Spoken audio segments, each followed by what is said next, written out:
An email recently obtained through a Freedom of Information Act request, FOIA, is tying Education Secretary Miguel Cardona to the infamous letter from the National School Boards Association that equated the growing pushback from concerned parents across America to domestic terrorism.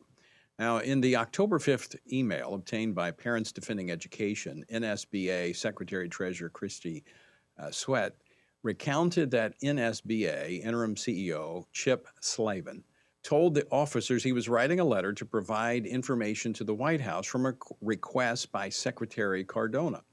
So how involved was the Education Secretary in the coordination between the NSBA and the Biden administration and their efforts against parents? Did Cardona tell them to use the term domestic terrorists so that the FBI could justify their involvement? Now, what's interesting is this has been the focus of a number of hearings on Capitol Hill. In fact, Senator Tom Cotton of Arkansas in October was questioning Attorney General Merrick Garland about this issue and whether or not there was coordination. Here's that exchange that took place on October 27th. Are you aware of conversations between your Department of Justice officials and White House officials and the members of the School Board Association all cooperating together, which is why you were able to move in 4 days, Judge? 4 days, 2 of which were weekends. As I said, I am sure there were conversations with the White House. I have no idea whether there were conversations with the School Board Association. Well, I bet we're going to find out if there were.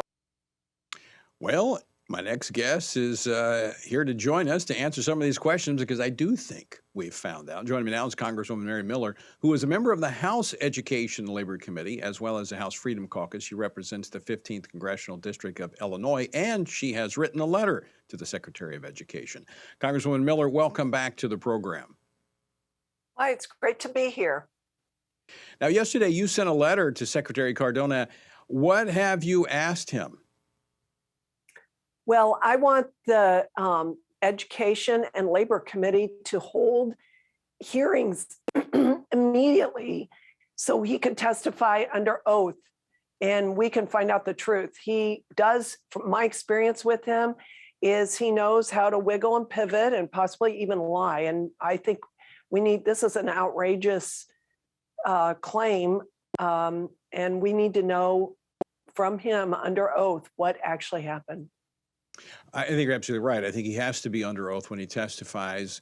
It's interesting that a spokesperson for the Department of Education told Fox News Digital in response to this FOIA release that the secretary did not solicit a letter from NSBA, but it isn't clear from the email that he made some sort of request that may have prompted the letter.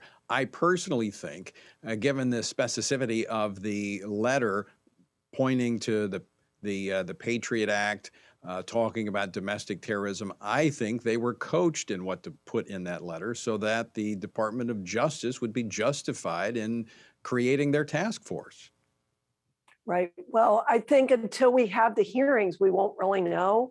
And that's why I want those immediately. I don't think we should let this go any farther. And what's happening in our country is outrageous. They're going after regular people, and just the language they're using, calling Americans, regular people, upstanding citizens, people that want to advocate for for their children, attacking parents and calling us domestic terrorists, and just the way the FBI is going after people and treating people. This is terrible. Now, Congresswoman, I know you have been very pointed in your questions of the secretary when he has appeared before your committee about the curriculum, the woke curriculum that he has been pushing. I mean, in fact, it goes back to when he was education commissioner in Connecticut. He's been pushing for transgenderism in the schools. Right. So should we be surprised that he wants to muzzle parents so that they can get this agenda through? Well, definitely not. I mean, he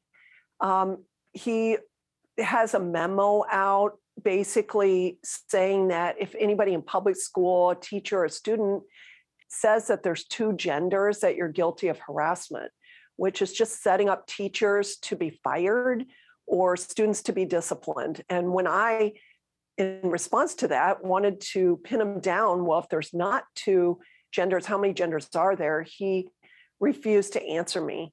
But yes, we are surprised at how they're going after regular Americans, but I'd like to return the surprise to him. And I want Americans to wake up and fight back and quit being passive, get off the sidelines. The schools belong to us. We fund them. Those are our children. And the schools are accountable to us. We want transparency in the curriculum. We want accountability. We don't want DC elites telling us how to raise our children and how to live. So, Mary, what can our listeners do to help you in this effort? Well, I'm trying to get people to see the importance of state and local efforts. And I really want to encourage people to start showing up to their school board meetings, find out what the curriculum is that their children are using. You should be able to go in. I would recommend going to school and ask them you want to borrow the literature and the history curriculum, or pick a couple books out and bring them home and peruse them over the weekend, and then share what you find and run for school board, help other people maybe that want to run for school board, but definitely don't diminish the impact of these, what we would call like lower offices. I think that they're very important. It's a firewall to this out of control federal government. So has the chairman of the Labor and Education Committee agreed to call Secretary Cardona before the committee to answer these questions? I'm not sure yet. Well, we certainly hope that he will agree to the request by Republicans to hold the department accountable. Mary Miller, always great to talk with you. Thanks so much for joining us today. You too. Keep up the great work. You're doing a great work.